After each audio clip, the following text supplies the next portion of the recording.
My name is Ola Shell, and we are here on my father's ranch, which he started in the mid to late 70s with Bill Nyman. And our ranch was the Nyman Shell Ranch. And they were two back-to-the-land guys who had set out to create super healthy, free-range beef. I grew up feeding the cows on these pastures behind me. And I have super fond memories of being a 5-year-old and driving the truck as my dad threw bales of hay out the back. And my feet couldn't even touch the pedals. But it was very exciting to me, but we were probably going about 3 miles an hour. So fast forward many, many years, I was on the ranch and I realized one year that I didn't see any monarch butterflies. And then I recalled my childhood here, when we would have hundreds of thousands, millions, countless it seemed. I remember shaking branches and just a whole cloud of monarchs would come off, and it seemed like they were endless and nothing could ever happen to them. So it was quite shocking when I realized there simply weren't any more. So I started doing some research. It was deep in the pandemic, and all my research led me to the name Mia Monroe of the National Park Service and Xerxes. And so I gave Mia a call and I said, "Hey Mia, my name is Ola, I live on a ranch and I want to help." And she was like, "Yeah, sure." She must have gotten that call a lot, several times a day, well-meaning people who want to help but couldn't or didn't follow through.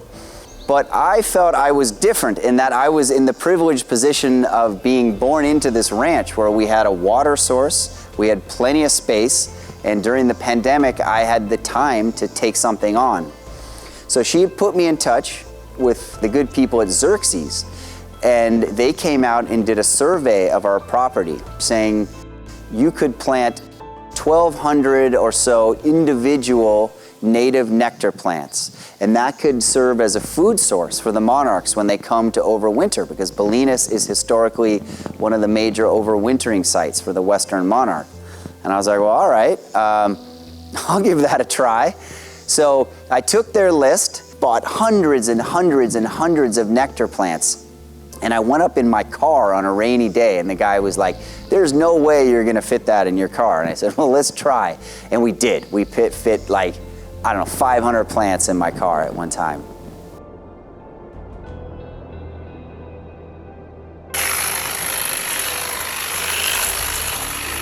I cleared a massive amount of chaparral, horrible poison oak, coyote brush. Then we brought in Navajo churro sheep to keep the weeds down. With the water source deep in a drought, I started planting, and we planted hundreds and hundreds of these nectar plants.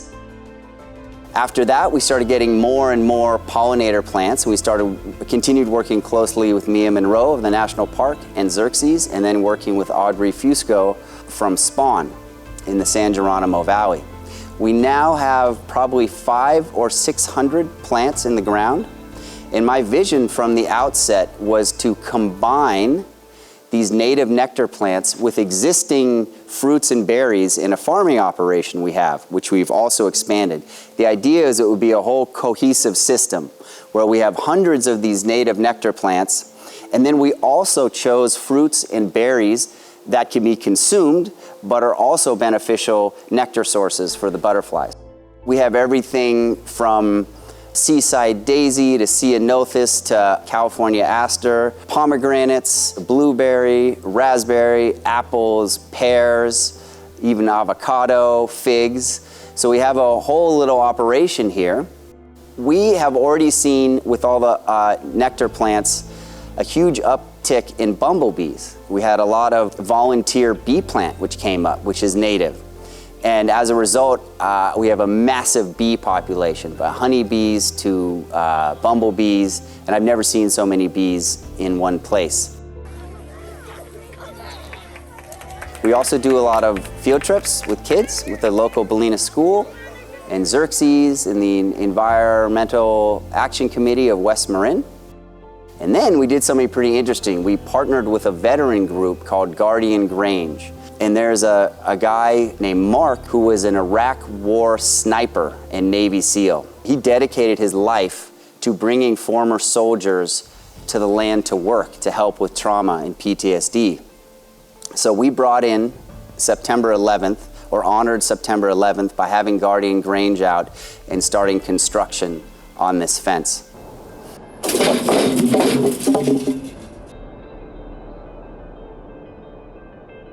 Now we have big plans and hopes to create what's called a monarch corridor. We have all the 3 elements needed for a monarch corridor. We have water that they need to live. We now have the nectar plants, hundreds and hundreds of nectar plants here. And then we have a eucalyptus grove, which is historically a documented overwintering site.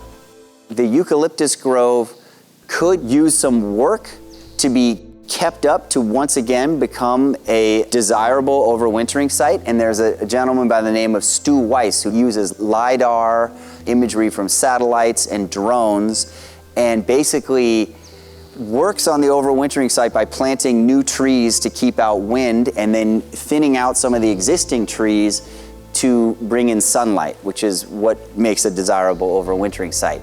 So we're in the privileged position of helping the butterfly and creating food crops that people can eat. And we even are growing lemon verbena, and we're growing for Chez Panisse, which is an honor. And we have great ties to them from the Nyman Shell meat days, so really nice family connection there.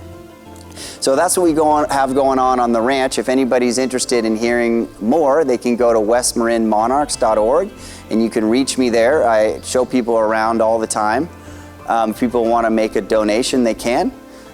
So reach out and come by, and we'll be here digging holes, planting plants, watering, and weeding, and battling the poison oak.